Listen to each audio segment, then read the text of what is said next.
السلام علیکم ورحمۃ اللہ وبرکاتہ۔ الحمد للہ نحمده ونستعینه ونستغفره ونؤمن به ونتوکل علیہ ونعوذ باللہ من شرور انفسنا ومن سیئات اعمالنا من يهده الله فلا مضل له ومن يضلله فلا هادی له ونشهد أن لا إله إلا الله وحده لا شريك له ونشهد أن محمدا عبده ورسوله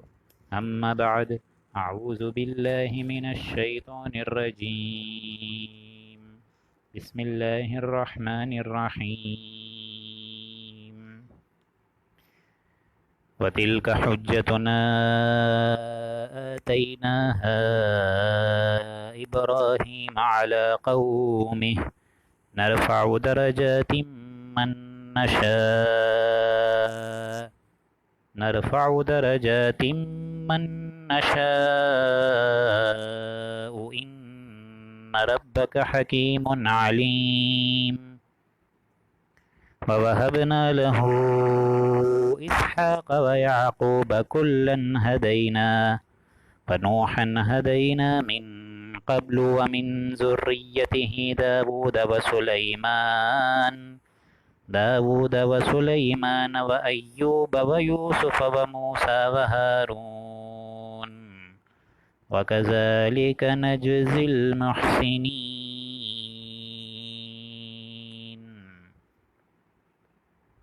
رب اشرح لي صدري ويسر لي أمري واحلل عقدة من لساني يفقهوا قولي اللهم إنك عفو كريم تحب العفو فاعف عنا اللهم لا تدع لنا في مقامنا هذا ذنبا إلا غفرته ولا هما إلا فرجته ولا كربا إلا نفسته ولا قضيته ولا مريضا إلا شفيته ولا ميتا إلا رحمته برحمتك يا عزيز يا غفار اللهم آنس فحشتي في قبري اللهم ارحمني بالقرآن العظيم واجعله لي إماما ونورا وهدى ورحمة اللهم ذكرني منه ما نسيت وعلمني منه ما جهلت وارزقني تلاوته آناء الليل وآناء النهار واجعله لي حجة يا رب العالمين آمین یا رب العالمین۔ سامعین محترم، آج جس رکوع مبارک کی ہم تشریح اور تفسیر سمجھنے جا رہے ہیں یہ سورہ انعام کا 10واں رکوع ہے، اور اس سے قبل جو 9واں رکوع ہم کل کی نشست میں کر چکے ہیں اس میں حضرت ابراہیم علیہ السلام کا اپنی قوم سے ایک محاجہ تھا، ایک مناظرہ تھا، ایک بحث بازی تھی،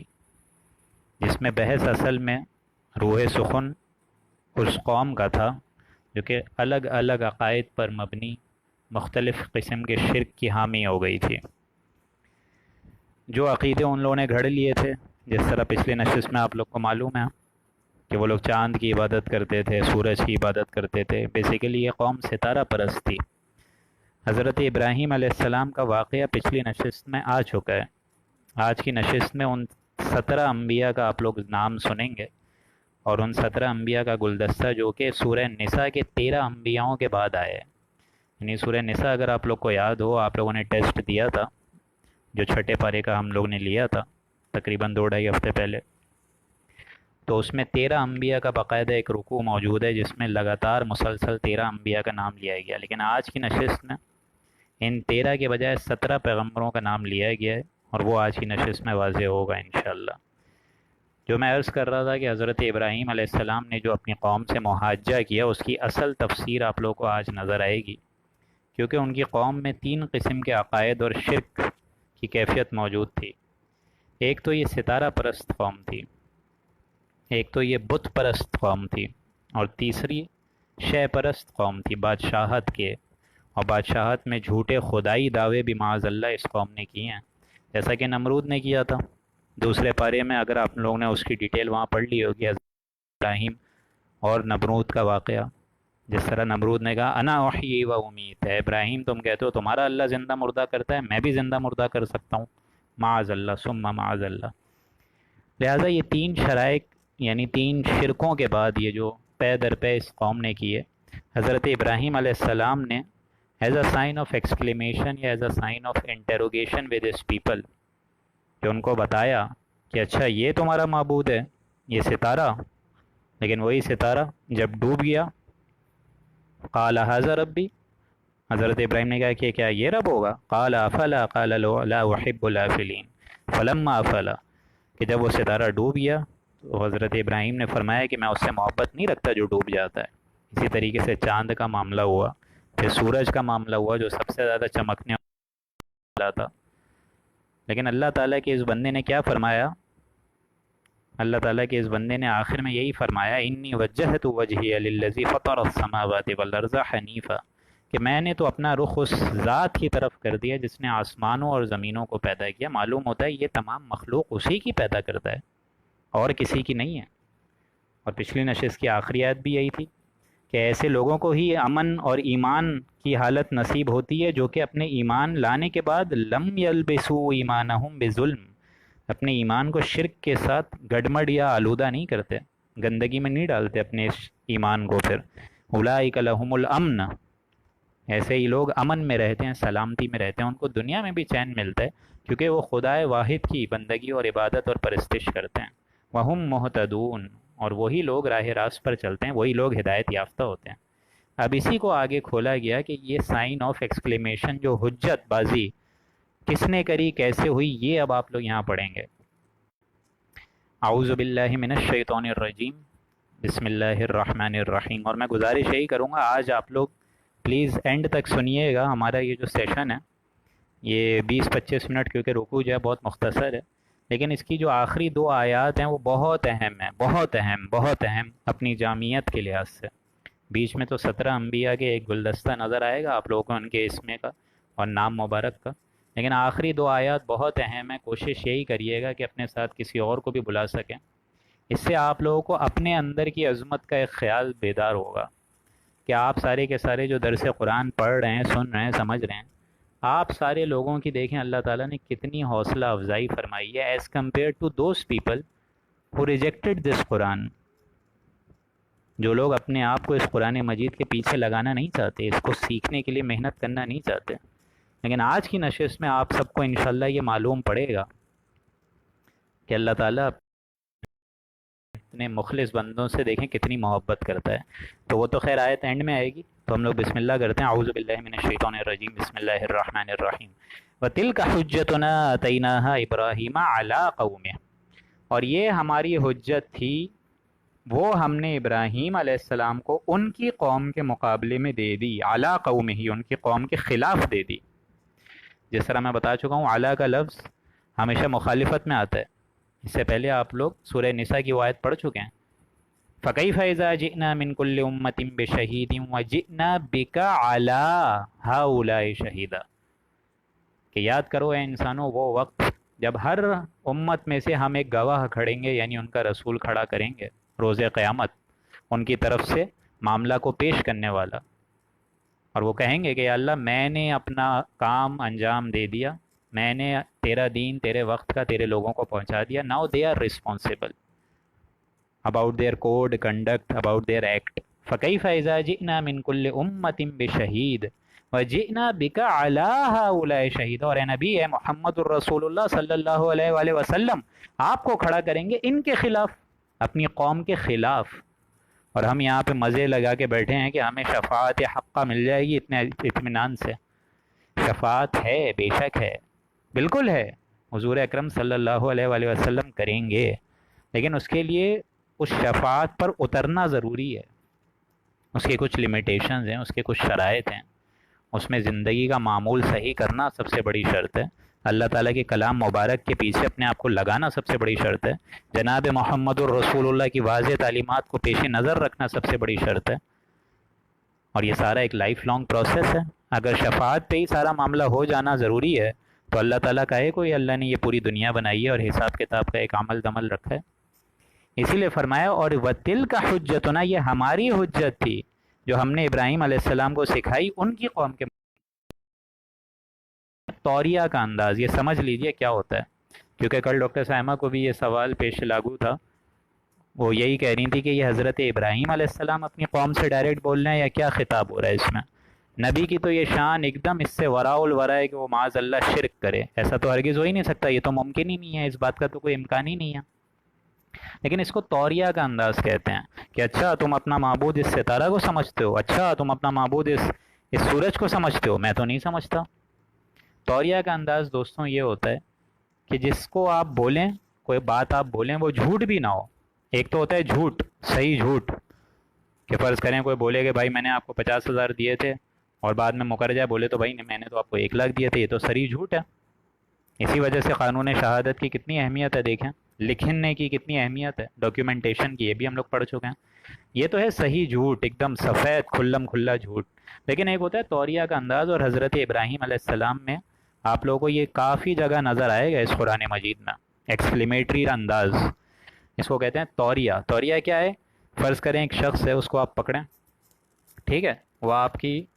مطلب فرض کریں گرفت سے نکل جائے، بھاگ جائے، اور 10 سال بعد اس کا حلیہ وغیرہ چینج ہو جائے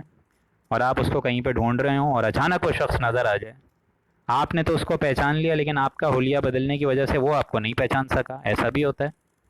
اب اگر آپ اس کو صرف یہ بول دیجئے، اگر وہ بولے بھائی فلاں فلاں بندہ کہاں ہے، آپ نے دیکھا ہے، حالانکہ آپ وہ خود بندے ہوں، فرض کریں عبداللہ کو تم نے کہیں دیکھا ہے، حالانکہ آپ خود عبداللہ ہیں اور آپ وہاں کھڑے بھی ہیں، اور عبداللہ اگر یہ بول دے 2 قدم پیچھے ہٹ کر کہ بھائی عبداللہ تو یہیں پر ہی تھا جہاں میں ابھی کھڑا ہوا تھا، پتہ نہیں کہاں گیا، تو وہ بندہ فوراً بھاگ جائے گا۔ اب یہ جھوٹ بھی نہیں ہوا، اور یہ ہے کہ اس نے سچ ہی بولا کہ واقعی وہ وہاں کھڑا ہوا تھا، وہ پیچھے ہٹا ہی ہے نا ہلکا سا۔ یہ ہے توریہ کا انداز، اور یہی انداز اپنایا تھا شیخ الہند نے جب وہ انگریزوں سے بغاوت ہوئی تھی اور انگریزوں کا جنرل وغیرہ پکڑنے آیا، ان کے شرطے وغیرہ پکڑنے آئے، تو یہ کہیں مل گیا ان کو،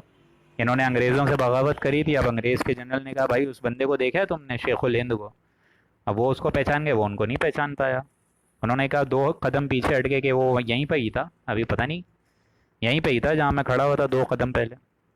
تو یہ ہوتا ہے توریہ کا انداز، اور یہی توریہ کا انداز حضرت ابراہیم علیہ السلام کی آپ لوگوں کو سیرت میں نظر آئے گا۔ جس طرح حضرت ابراہیم کی سیرت میں آپ کو وہ واقعہ نظر آتا ہے سورہ انبیاء کا ذکر جس میں آئے گا، سورہ انبیاء میں جس کا ذکر آئے گا کہ جب سارے بتوں کو حضرت ابراہیم علیہ السلام نے مار دیا اور وہ سارا جو آلہ تھا، ہتھیار تھا، وہ بڑے بت کی گردن میں لٹکا دیا۔ اب جب قوم آئی ان سے پوچھنے کے لیے کہ کس نے مارے، اب یہ بھی نہیں بولا میں نے مارے، بلکہ بولا اسی نے مارا ہوگا کیونکہ دیکھو اس کے پاس ہی ہے وہ بڑا جو وہ ہے ہتھیار ہے، یعنی جو واردات آلائے واردات ہے وہ بھی اس کے پاس ہے، تو اس سے پوچھیں آپ لوگ۔ یعنی یہ سمجھانے کے اسٹائل میں، بات ذہن نشین کرنے کے اسٹائل میں، جھوٹ بھی نہیں ہوا۔ وَتِلْكَ حُجَّتُنَا آتَيْنَاهَا إِبْرَاهِيمَ عَلَىٰ قَوْمِهِ، یہی حجت تھی جو ہم نے سکھائی حضرت ابراہیم کو ان کی قوم کے خلاف، تاکہ وہ قوم سمجھ سکے کہ کس قسم کے شرک میں وہ مبتلا ہیں۔ وہ خود دیکھیں کہ جب ساری چیزیں، ساری چرند پرند غائب ہو جاتے ہیں، یہ سورج چاند سب ڈوب جاتے ہیں، تو تم کس راہ کی طرف جا رہے ہو؟ اور یہی توریہ کا انداز حضرت ابراہیم روز قیامت میں بھی اپنائیں گے۔ فَنَظَرَ نَظْرَةً فِي النُّجُومِ فَقَالَ إِنِّي سَقِيمٌ، یہ فرمایا تھا حضرت ابراہیم نے، آگے چل کے آ جائے گا، جب حضرت ابراہیم نے وہ ارادہ کرا تھا اور عزم مصمم کیا تھا کہ ان کے بتوں کو مار کے گرا دیں گے، تو کیا کیا، جب ساری ان کی قوم کا ایک میلہ تھا یا محفل تھی، جس طرح ایک ہوتا ہے اتوار بازار وغیرہ آج کے زمانے میں، ہفتہ بازار، جمعرات بازار، یہ ساری قوم گئی گھومنے پھرنے، پیچھے حضرت ابراہیم کو موقع مل گیا ان کی بتوں کی درگت بنانے کا، کرنے کا، شامت میں لانے کا۔ انہوں نے جو پکڑا ہے سارے بتوں کو مار دیا، اور وہاں ایکسکیوز کیا کرا میلے میں جانے سے، کیونکہ سارے لوگ جا رہے تھے، ان کو بھی ویلکم کیا، سارے لوگوں نے انویٹیشن دیا حضرت ابراہیم کو، تو انہوں نے وہاں بول دیا فَنَظَرَ نَظْرَةً فِي النُّجُومِ فَقَالَ إِنِّي سَقِيمٌ، انہوں نے تھوڑی اپنی نظریں گھمائیں حضرت ابراہیم نے، اور کہنے لگے کہ میں تو بیمار ہوں، آپ لوگ جائیے۔ اب بیمار کا مطلب یہ نہیں تھا کہ وہ جسمانی بیماری، بلکہ نہیں، ذہنی بیماری، عقلی بیماری جو ان کے معبود کی طرف سے ہو گئی تھی، ان کے شرکیہ انداز کی وجہ سے ان کی سیرت میں آ گئی تھی کہ میں ان کو دعوت دے رہا ہوں اللہ کی، اور یہ دعوت کر رہے ہیں مجھے اس چیز کی۔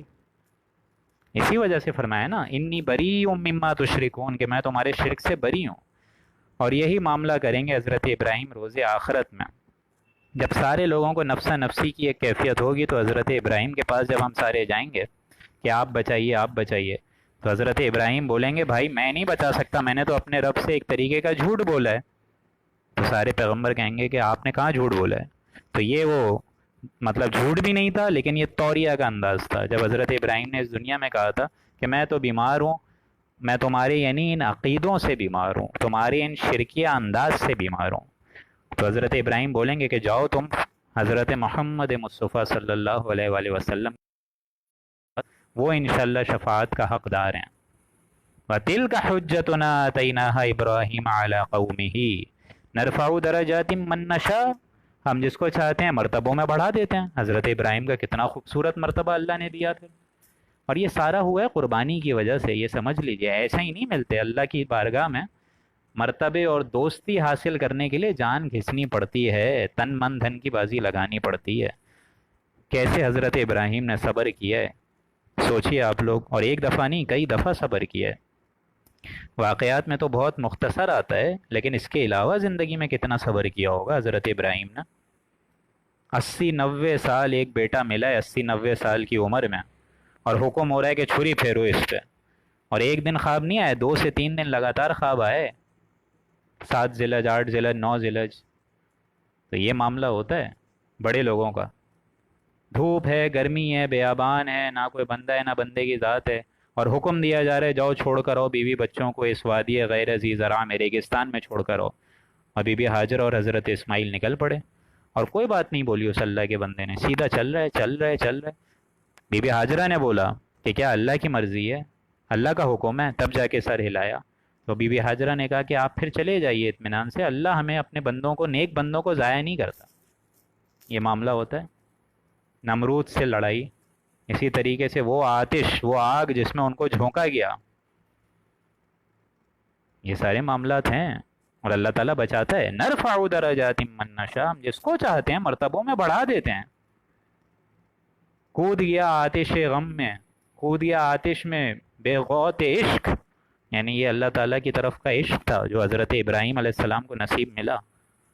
جو بے خوف کود پڑا آگ کے اندر، کیونکہ اس کو معلوم تھا کہ اللہ تعالیٰ بچائے گا.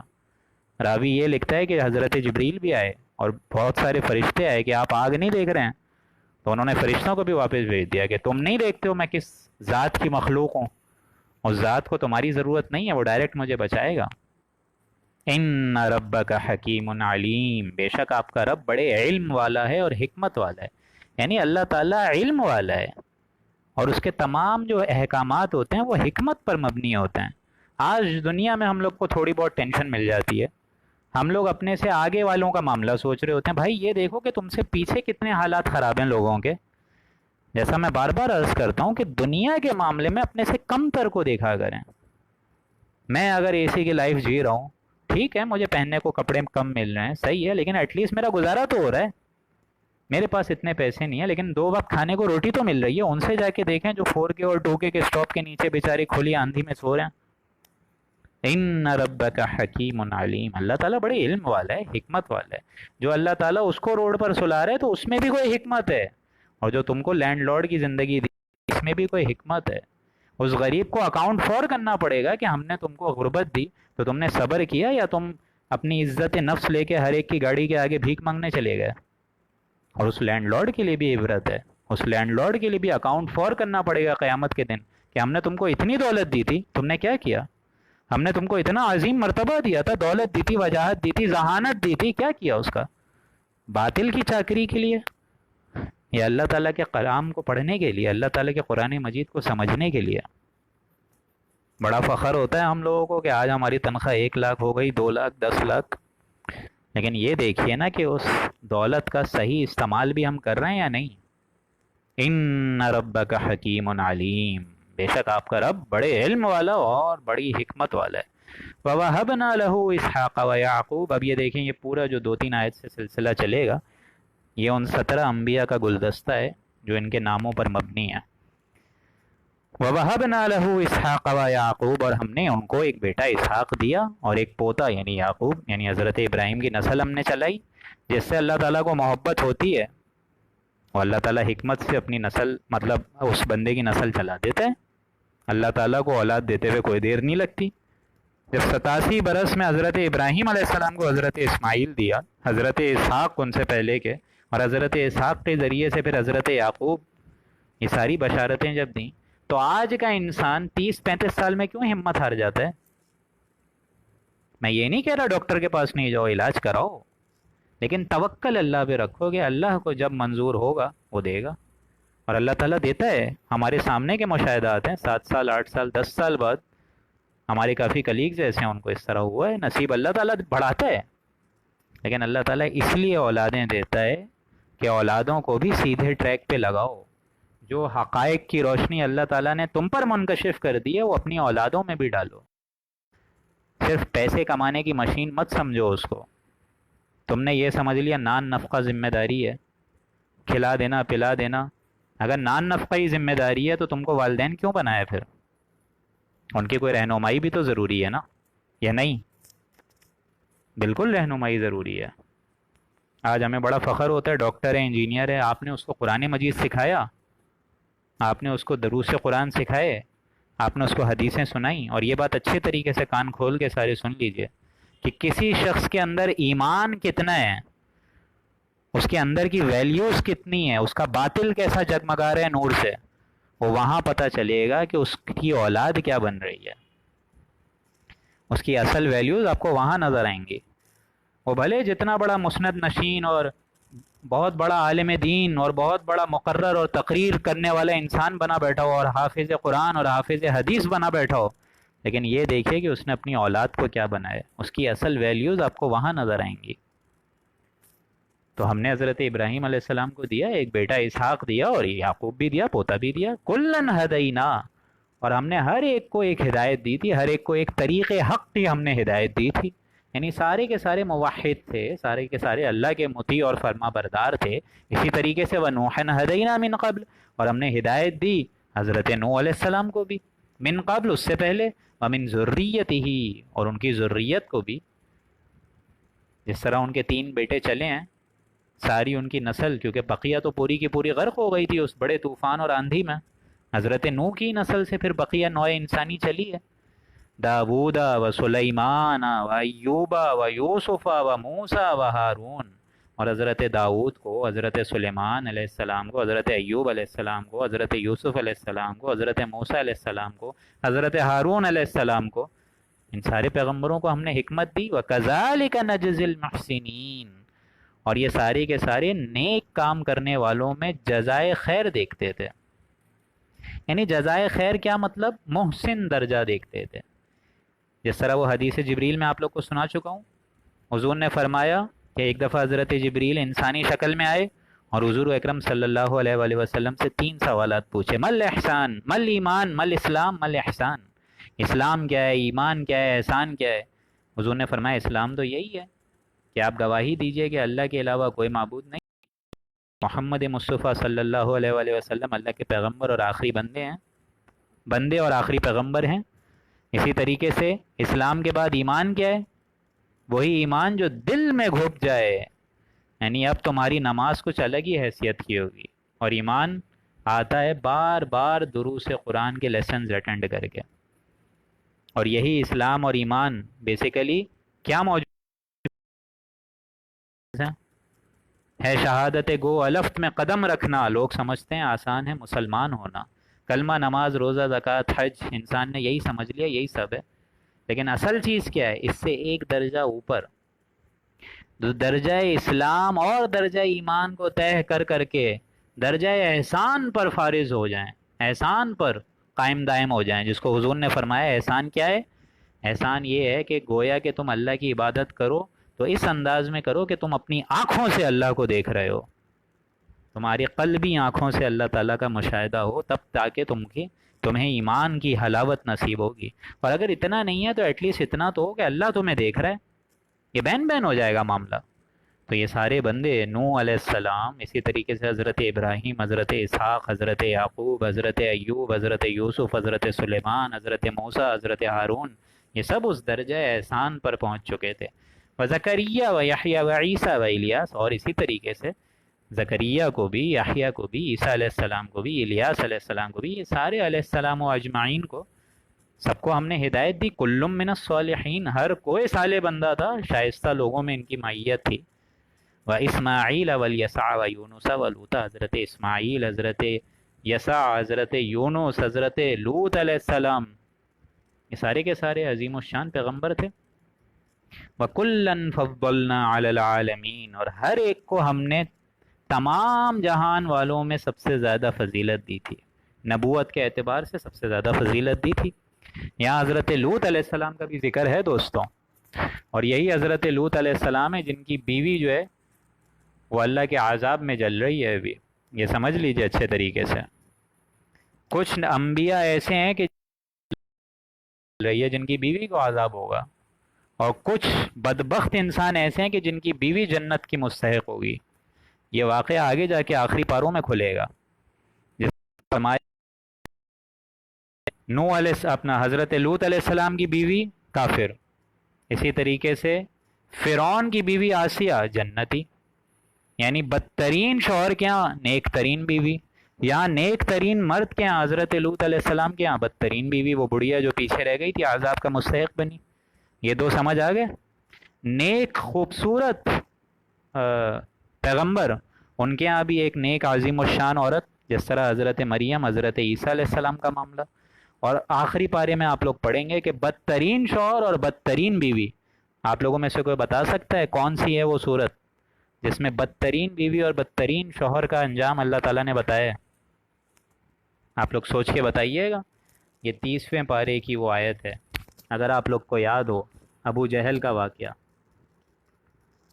یہ سارا کا سارا واقعہ آپ لوگ قرآن مجید میں پڑھیں گے۔ یہ بار بار اللہ تعالیٰ آیات کو ایک دم پھیرا پھیرا کے بتاتا ہے۔ رأیت الذی یکذب بالدین، یہ آیت آپ لوگوں نے پڑھی ہے کہ اللہ تعالیٰ نے، کیا آپ نے اس شخص کو نہیں دیکھا جو روز جزا کو جھٹلاتا ہے؟ تو اس کا مطلب کیا ہے؟ روز جزا کو جو جھٹلائے گا اس کو عذاب تو ہوگا، کیونکہ ظاہر بات ہے معاملہ تو آپ نے پھر سیدھا نہیں رکھا نا، آپ نے سارا کا سارا معاملہ جو ہے اپنی خواہش نفس کے حوالے کر دیا۔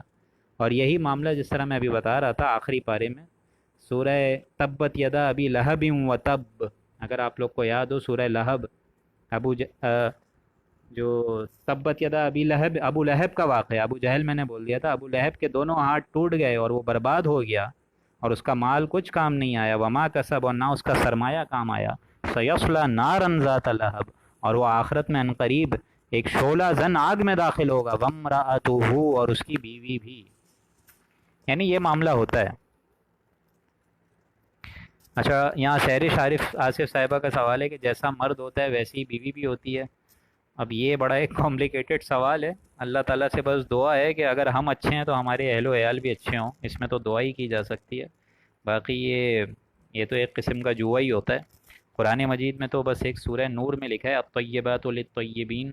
کہ پاک مردوں کے لیے پاک عورتیں، لیکن یہ بھی معاملہ سمجھ لیجئے کہ یہ واقعہ دوزخ اور جنت کے معاملے میں فرمایا گیا ہے، کہ جو خبیث مرد ہوتے ہیں ان کی خبیث عورتیں جنت معاذ اللہ دوزخ میں ہوں گی، اور جو نیک طیبات اور طیبین کا معاملہ ہے وہ جنت میں ہوگا۔ یہ معاملہ ہے سارا کا سارا۔ لیکن اب دنیا کے معاملے میں تو اب اس میں ایک آپ کو سمجھ لیجئے ایک اندھا کھیل ہے اور ایک جوا ہے۔ اللہ تعالیٰ ہمارے شریک حیات کو اچھا ہی سمجھے اور اچھا ہی بنائے، اور اچھا ہی ہمیں بھی اس کو سمجھنے کی توفیق اور سعادت نصیب فرمائے۔ تو یہ معاملہ دنیا کا الگ ہے، آخرت کا ایک الگ معاملہ ہے، اس کی وضاحت انشاءاللہ سورہ نور میں ہوگی، ابھی یہ وقت نہیں ہے اس کو بیان کرنے کا۔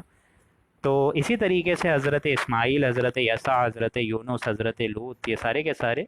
تمام جہان والوں پر نبوت کے اعتبار سے اللہ تعالیٰ نے فضیلت عطا فرمائی۔ آگے چلتے ہوئے فرمایا وَمِنْ آبَائِهِمْ وَذُرِّيَّاتِهِمْ وَإِخْوَانِهِمْ، اور اسی طریقے سے ان کے کچھ باپ دادا کو بھی، اور ان کی کچھ اولادوں کو بھی، اور ان کے کچھ بھائیوں کو بھی، یعنی یہ سارے انبیاء کے بھی جتنے باپ تھے، جتنے باپ دادا تھے، جتنی اولادیں تھیں، جتنے بھائی وغیرہ تھے، ان سب کو بھی اللہ تعالیٰ نے وَاجْتَبَيْنَاهُمْ، اور ہم نے ان ساروں کو یعنی ان 17 انبیاء کو چن لیا تھا، وَهَدَيْنَاهُمْ، اور ان کو ہدایت سے سرفراز کر دیا تھا، إِلَىٰ صِرَاطٍ مستقیم، اس سیدھی راہ پر جو کہ اللہ کی طرف لے کر جاتی ہے، یعنی صراط مستقیم یعنی جنت الفردوس۔ ذَلِكَ هُدَى اللَّهِ يَهْدِي بِهِ مَن يَشَاءُ مِنْ عِبَادِهِ، اللہ کی ہدایت وہ یہی دین ہے اپنے بندوں سے، وہ جس کو چاہتا ہے اس کی ہدایت کر دیتا ہے، یعنی اللہ تعالیٰ کی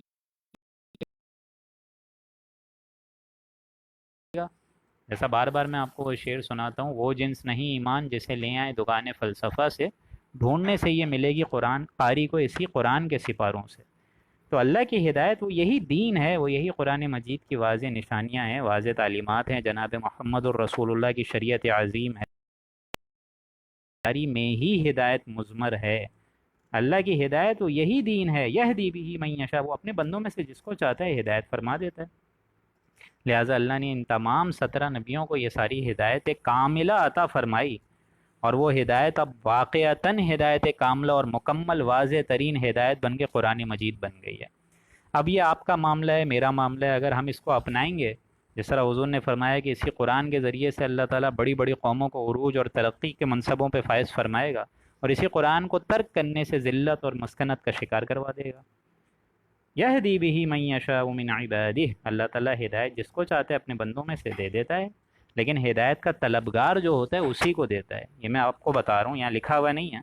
لیکن ہدایت کا جو طلبگار ہوتا ہے، جس کے اندر ہدایت ہے موجود، جس کے اندر وہ فطرت سلیمہ ہے کہ کسی بھوکے کو دیکھے تکلیف میں تو اس کا دل جو ہے وہ تھوڑا لرزے، کسی تکلیف زدہ انسان کو دیکھے تو گھبرائے، یہ ہے وہ فطرت عقل اور فطرت سلیمہ ایک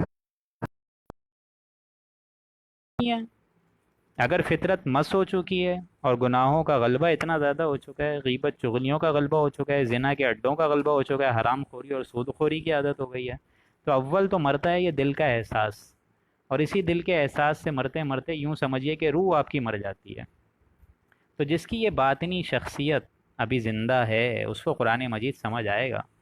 اس کو قرآن اور اچھے طریقے سے سمجھ آئے گا، اور پھر وہ ہدایت کے اعلیٰ ترین فرض منصبی پہ فائز ہو جائے گا، جیسا کہ الحمدللہ یہ سارے کے سارے انبیاء ہوئے۔ یہدی بہ من یشاء من عبادہ، لیکن آگے معاملہ دیکھیں کتنا سخت آ رہا ہے۔ وَلَوْ أَشْرَكُوا، معاذ اللہ، وَلَوْ أَشْرَكُوا، اگر یہ 17 حضرات بھی شرک کرتے، وَلَوْ أَشْرَكُوا، اگر یہ حضرات بھی شرک کرتے، لَحَبِطَ عَنْهُمْ مَا كَانُوا يَعْمَلُونَ، تو ان کے بھی تمام اعمال جو انہوں نے کیے وہ سب غارت ہو جاتے، جو انہوں نے عمل کیے وہ ہم سب غائب کر دیتے، ختم کر دیتے، یہ ایک ہوا کی طرح ہم اڑا دیتے، تنکے کی طرح ہم اڑا دیتے، اگر یہ لوگ شرک کرتے، معاذ اللہ۔ لیکن یہ سمجھانے کا انداز ہے، ظاہر بات ہے شرک تو ان لوگوں سے بعید نہیں ہے، شرک ان کی امکانی حد بھی نہیں ہے، کچھ بھی نہیں ہے،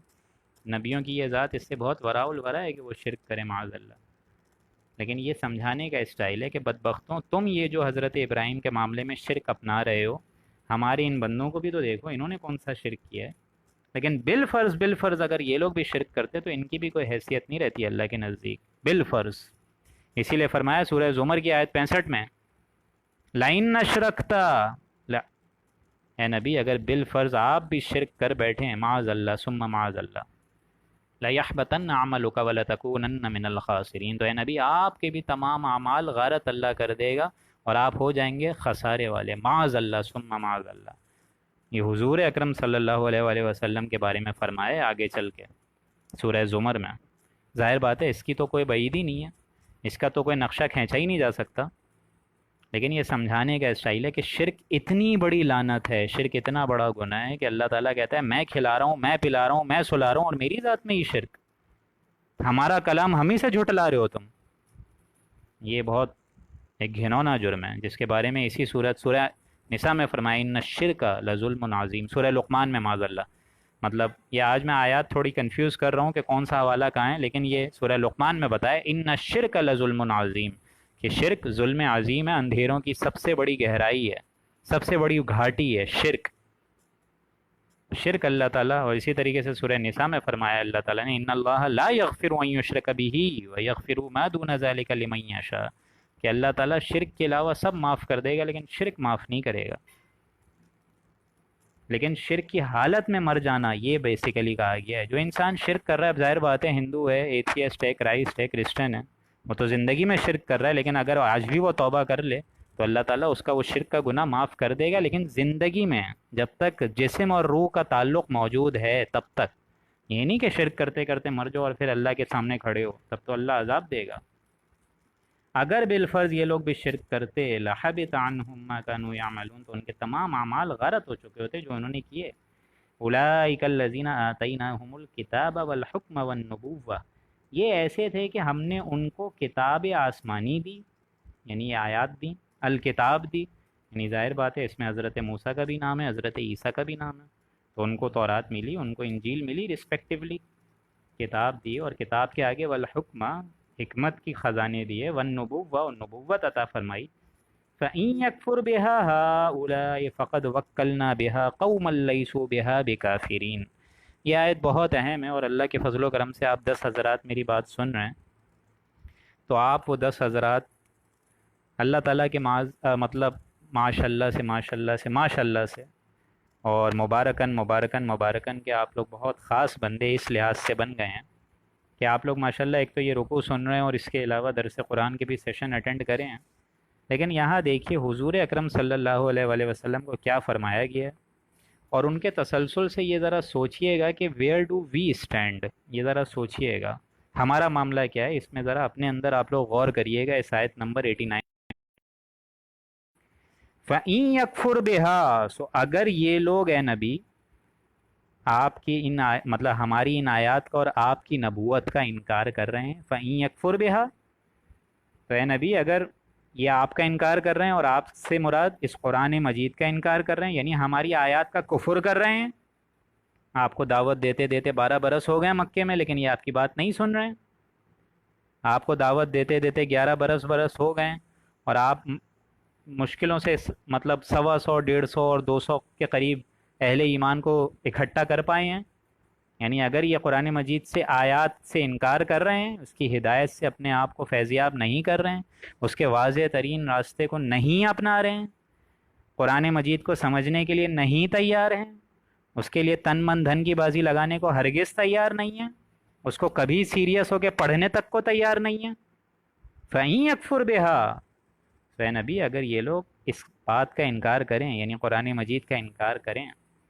ہَؤُلَاءِ فَقَدْ وَكَّلْنَا بِهَا، تو ہم نے اس کے لیے ایسے بہت سے لوگ مقرر کر دیے ہیں، قوما، ایسی قوم، لَيْسُوا بِهَا بِكَافِرِينَ، جو اس کے منکر نہیں ہوں گے۔ یعنی آپ کو اے نبی دیتے دیتے دعوت دیتے دیتے 11 12 برس ہو چکے ہیں، ابتدائی آپ کے جو 10 برس دعوت و تبلیغ کے رہے ہیں، اس میں تو بمشکل 125 لوگ ایمان لائیں، تو مکے والے تو اس کی قدر نہیں کر رہے ہیں، تو اے نبی آپ کو دل گرفتہ ہونے کی ضرورت نہیں ہے، آپ جائیے مدینہ، آپ ہجرت کر جائیے، وہاں آپ کو انصار ویلکم کریں گے، قوم لیسوا بہا بکافرین، ہم ایسی قوم کو مقرر کر دیں گے جو اس کے منکر نہیں ہوں گے، پھر وہ قرآن مجید کی عظمت کو سمجھیں گے، اس کی گہرائیوں میں غوطہ زنی کریں گے، آپ کی بات کو مانیں گے، آپ کی بات کو سمجھیں گے۔ یہ مکے نے جو آپ کا حال کیا ہوا ہے، قید بنی ہاشم 3 سے 4 برس، غال سے غالباً 6 برس چلی ہے، جس میں حضور کی پوری فیملی کا بائیکاٹ کیا ہوا ہے، صرف اس وجہ سے کہ وہ قرآن مجید پڑھ کر سنا رہے ہیں، صرف اس وجہ سے کہ وہ اللہ کے راستے پہ بلا رہے ہیں، صرف اس وجہ سے کہ وہ لوگوں کو جہنم کے راستے سے ہٹانے کی کوشش کر رہے ہیں، تو اے نبی مکے والوں نے تو آپ کی قدر نہیں کری، تو پھر بھی آپ دل گرفتہ مت ہوئیے، آپ کو دعوت دیتے دیتے 10 12 سال ہو گئے ہیں، یہ بدبخت، یہ خبیث انسان آپ کی بات نہیں سمجھ رہے ہیں۔ محمد الرسول اللہ جیسا نبی، اتنا عظیم الشان مربی، اتنا عظیم الشان معلم، اتنا عظیم الشان تعلیم دینے والی ہستی، اس کی بات نہیں سن رہے ہیں، تو پھر کسی اور کی بات کہاں سنیں گے؟ صلی اللہ علیہ وآلہ وسلم، وفدا آباؤنا و امہاتنا و ازواجنا، تو اے نبی آپ کو دل گرفتہ نہیں ہونے کی ضرورت ہے، فقد وکلنا بہا، ہم تو بہت لوگ مقرر کر دیں گے، قوما لیسوا بہا بکافرین، جو اس کے منکر نہیں ہوں گے، قرآن مجید کو سمجھیں گے، یعنی ہم نصارہ کو آپ کے لیے خدمت میں پیش کر دیں گے۔ ابھی جناب رسول اللہ ہجرت کر کے گئے ہی نہیں کہ وہاں اللہ تعالیٰ نے نصارہ کے دل میں ایمان لے آیا، یہ کس وجہ سے ہوا؟ کیونکہ ان کے اندر طلب ہدایت تھی۔ آج اس آیت کو اگر میں اور آپ سمجھ لیں، اور آج کی رات یہ تہیہ کر لیں کہ اللہ تعالیٰ تو نے ہمیں جو زندگی دی ہے، اس قرآن مجید کا حق ادا کریں گے، دو ہستیوں کا کبھی حق ادا نہیں ہو سکتا، اللہ اور رسول، لیکن قرآن مجید کے لیے تو ایٹ لیسٹ اتنا ہو سکتا ہے نا کہ اس کو پھیلا سکتے ہیں، اس کو عام کر سکتے ہیں، پوری زندگی بھی انسان لگا دے تو اس کا حق تو ادا ہرگز نہیں ہو سکتا۔ اللہ ایک نہیں ہزاروں زندگیاں اس قرآن مجید پہ دے دے، اور اللہ تعالیٰ کے حکم سے ساری زندگیاں اس قرآن میں مجید پہ میں لگا دوں، آپ لگا دیں، اس قرآن کی ایک آیت تک کا میں حق ادا نہیں کر سکتا، لیکن اللہ تعالیٰ ایسے بندوں کی الحمدللہ الحمدللہ الحمدللہ تعریف کر کے فرما رہے کہ ہم ایسے لوگوں کو مقرر فرما دیں گے جو اس قرآن کا انکار نہیں کریں گے بلکہ قدر کریں گے۔ یہ الحمدللہ میرے اور آپ کے لیے سعادت ہے دوستوں کہ اتنے سارے لوگوں میں، کروڑوں کی تعداد میں 10 لوگ تو سن رہے ہیں، اس قرآن کے منکر نہیں ہیں الحمدللہ، اس قرآن کو دعوت و تبلیغ کے لحاظ سے سن رہے ہیں۔ یہی وجہ ہے کہ میں چلے ولے اور یہ ساری چیزیں، میں یہ نہیں کہہ رہا میں اس پہ بھروسہ نہیں کرتا، بالکل بہت اچھی چیز ہے، جائیں آپ لوگ دعوت اور تبلیغ دیں، لیکن ایک امریکن بھی تو سوچے گا نا کہ آپ 7 سمندر پار کر کے آ گئے مجھے دعوت و تبلیغ دینے میں۔ آپ یہ بتائیے سورہ انعام کی آیت میں کیا لکھا ہوا ہے؟ آپ کیا بولیں گے؟ دا چیریٹی بگنز ایٹ ہوم۔ آپ پہلے اپنا گھر تو صحیح کریں۔ جناب محمد الرسول اللہ 12 برس تک محنت اور خدمت کرتے رہے، کیوں؟ کوئی وجہ تھی نا۔ جب اپنے گھر کو اگر کوئی انسان نہیں سدھار پائے تو دوسرے کو کیا سدھارے گا؟ اپنے گھر کو تو سدھارو، یہاں سے بیماری کا خاتمہ کرو، یہاں سے گندگی کا خاتمہ کرو، تب اللہ تعالیٰ راستے آسان فرما دے گا۔ اتنا عظیم الشان کلام تمہارے کیبنٹس میں پڑا ہوا ہے اور تمہیں اس کی قدر نہیں ہے۔ قوم لیسوا بہا بکافرین، اللہ تعالیٰ ایسے لوگوں کو اٹھا دے گا جو کہ اس کے کافر نہیں ہوں گے، اس قرآن کو اپنائیں گے جیسا کہ اپنانے کا حق ہے، اس کو سمجھیں گے کہ جیسا سمجھنے کا حق ہے، اس کو زندگی کے اپنے ہر اسلوب پہ پیش نظر رکھیں گے جیسا کہ حق رکھنے کا حق ہے۔ یہی وجہ ہے کہ میں الحمدللہ بڑا فخر محسوس کرتا ہوں اس ایک آیت کی وجہ سے، آیت نمبر 89، کہ کیا پتہ ہماری یہ دعوت اور تبلیغ بھی اسی کا انشاءاللہ ایک سمجھ لیجئے مظہر عتم ہو، انشاءاللہ انشاءاللہ انشاءاللہ۔ ہمیں خود نہیں معلوم کہ کتنی حد تک اور کتنے آگے آگے تک اس درس قرآن کا پھیلاؤ ہو رہا ہے، جو ہم لوگ نے ایک رکوع اسٹارٹ کیا ہے الحمدللہ الحمدللہ۔ یہ میں تعریفاً نہیں بول رہا ہوں، میں اس آیت کے مقابلے، اس آیت کے بارے میں بول رہا ہوں، اس آیت کے ضمن میں بول رہا ہوں۔ ابھی کل ہی مجھے پچھلے ہفتے ایک اسٹوڈنٹ ملا ہے کہ سر آپ کے الحمدللہ دروس بہت اچھے ہوتے ہیں، درس قرآن بہت اچھے ہوتے ہیں، آپ لوگوں کے ذریعے سے الحمدللہ امریکہ میں جا کے یہ باتیں سنائی جا رہی ہیں۔ ہمارا خود ایک کزن ہے انڈیا میں، وہ یہ باتیں سنتا ہے، ہمارے ایک ماموں ہیں وہ یہاں پہ امریکہ سے باقاعدہ آن لائن ہو کے سنتے ہیں۔ یہ کیا ہے سب؟ ہمیں تو نہیں معلوم اللہ تعالیٰ اس کلام کو کہاں کہاں ہمارے ذریعے آگے لے جائے، ہمیں تو نہیں معلوم کس کے لیے آخرت میں نجات کا ذریعہ بن جائے۔ یہ اس کو عام کریں، مجھے تبھی کوئی افسوس نہیں ہوتا کہ 8 لوگ سنیں چاہے 1 لوگ سنیں، نہ تو ہے اس ایک کی بھی اگر ہدایت اللہ تعالیٰ کسی کے ذریعے کرا دے، اور اس بہتی گنگا میں اگر ہم بھی ہاتھ دھو لیں تو یہ ہمارے لیے صدقہ جاریہ بن جائے گا۔ کتنے لوگ ایسے ہیں جو کہ تعلیم قرآن سے ایک دم بہرہ مند ہو رہے ہیں، اللہ کے فضل و کرم سے فائدہ اٹھا رہے ہیں، کسی وجہ سے اٹھا رہے ہیں نا، اس کے لیے محنت کرنی پڑتی ہے، اور اس کے لیے قرآن مجید کو اپنے دلوں میں ڈھالنا ہوتا ہے، تب جا کے اس قرآن مجید کی ہدایت اور اس قرآن مجید کا واضح راستہ انسان کو سمجھ آ جاتا ہے، اور وہ اس ہدایت کاملہ میں پوری زندگی۔ لیسوا بہا بکافرین، وہ اس کے منکر ہرگز نہیں ہوں گے۔ فَإِن یکفر بہا، تو اے نبی اگر آپ کی اس قوم نے جھٹلا دیا ہے، ٹھیک ہے آج کے بھی تعداد، آج بھی دل گرفتہ ہونے کی ضرورت نہیں ہے کسی انسان کو، ٹھیک ہے اگر آپ خود قرآن مجید پڑھ رہے ہیں، دوسرے بھی آپ سے فیضیاب ہو رہے ہیں، لیکن آپ کے اندر یہ تمنا ہے کہ ایٹ لیسٹ 100 لوگ ہوں، 200 لوگ ہوں، 1000 لوگ ہوں، لیکن ایٹ لیسٹ 8 لوگ تو ہیں، 7 لوگ تو ہیں۔ تو اگر بقیہ 900 لوگ نہیں آپ کی بات سن رہے ہیں، فَإِن یکفر بہا، تو اے نبی اگر یہ آپ کی نبوت کا انکار کر رہے ہیں، قرآن مجید کو اپنا امام سمجھنے کو تیار نہیں ہے، ہؤلاء فقد وکلنا بہا، تو ہم بہت لوگ مقرر کر دیتے ہیں، قوما لیسوا بہا بکافرین، جو اس کے منکر نہیں ہوتے اس کو اپناتے ہیں، اس کے لیے تن من دھن لگاتے ہیں، اس کے لیے ہر حرام خوری اور ہر سود خوری کے راستے کو ترک کر دیتے ہیں، اور سوائے ذات باری تعالیٰ کی محبت کے اور کوئی چیز ان کے دل میں نہیں رہتی ہے۔ لا محبوب الا اللہ، لا مطلوب الا اللہ، لا مقصود الا اللہ۔ اولئک الذین ھدی اللہ فبہداہ مقتدی، یہ حضرات جو 17 پیغمبر گزرے ہیں یہ ایسے لوگ تھے جن کے لیے اللہ تعالیٰ نے ہدایت رکھی تھی، فبہداہ مقتدی، سو آپ بھی ان کے طریقے پہ چلیں اے نبی، یعنی آپ بھی پھر ان کے راستے پہ چلیں۔ اب یہ بھی بہت اہم مقام ہے قرآن مجید کا، یعنی وہ شریعت جو ان سارے انبیاء سے چلتی چلتی آ رہی ہے، اگر قرآن مجید میں اس کی نفی نہیں ہے تو اے نبی آپ کو بھی اس کو اپنانے کی ضرورت ہے، اور آپ کے ذریعے سے پوری امت کو بھی اپنانا پڑے گا۔ جس طرح رجم کا معاملہ اور اسی طریقے سے قتل مرتد کی کوئی نفی قرآن مجید میں نہیں ہے، یہ تو سابقہ شریعت ہے سابقہ نبیوں کی، لیکن حضور اکرم صلی اللہ علیہ وآلہ وسلم نے اس کو باقی رکھا، بالکل رکھا۔ اور اسی وجہ سے امت میں یہ چیز ہونی چاہیے، لیکن اب نہیں ہے۔ اب اس کا معاملہ یہ ہے کہ دنیا میں ہم لوگ ذلیل و خوار ہیں۔ وہ عظیم الشان سزائیں جو کہ اللہ تعالیٰ نے بتائی ہیں سورہ مائدہ میں، اس کو ہم اپنانے کو تیار نہیں ہیں۔ بڑے مزے سے سارے کے سارے گینگ ریپ کرنے والے گھوم رہے ہیں اور کوئی قانون سازی ہی نہیں ہے۔ حالانکہ حاکم وقت کو اللہ تعالیٰ نے یہ دی ہے، فضیلت دی ہے کہ وہ جس طرح چاہے ان کا قتل کر سکتا ہے، لیکن انسان کو اس کی فکر ہی نہیں ہے۔ ہر کوئی اپنی چودراہٹ میں، ہر کوئی اپنی مسندوں میں ہے۔ فَبِهُدَاهُ مُقْتَدِي، یہاں نبی کو فرمایا جا رہا ہے کہ آپ بھی ان کے طریقوں پر چلیں، یعنی وہ شریعت جو ان کے چل رہی ہے اس میں اگر ایسی کوئی چیز جو قُلْ لَا أَسْأَلُكُمْ عَلَيْهِ أَجْرًا، اے نبی آپ ان کو ڈنکے کی چوٹ پر کہہ دیجئے کہ میں اس دعوت و تبلیغ قرآن مجید پر تم سے کوئی معاوضہ نہیں چاہ رہا ہوں۔ تم سے میں نے کب کہا کہ مجھے معاذ اللہ کوئی پیسے دو، کوئی دعوت، کوئی دولت دو، کوئی وجاہت دو؟ میں کہاں کوئی یہ چیزیں مانگ رہا ہوں؟ میں تو اپنا فرض منصبی ادا کر رہا ہوں جو اللہ تعالیٰ نے مجھے بذریعہ وحی سمجھایا ہے۔ اس پہ میں کوئی تم سے معاوضہ تو نہیں مانگ رہا ہے میری قوم، بلکہ ان ہوا الا ذکر للعالمین، یہ قرآن تو جہان والوں کے لیے ایک واعظ و نصیحت ہے، ایک رہنمائی ہے، ایک آگاہی ہے، ایک واضح نصیحت ہے، ایک آشنائی کا ذریعہ ہے، ایک نصیحت ہے، ذکر ہے، دی ذکر، دی الٹیمیٹ ریمائنڈر ہے یہ قرآن مجید کہ کہاں اے انسانوں کہاں جا رہے ہو؟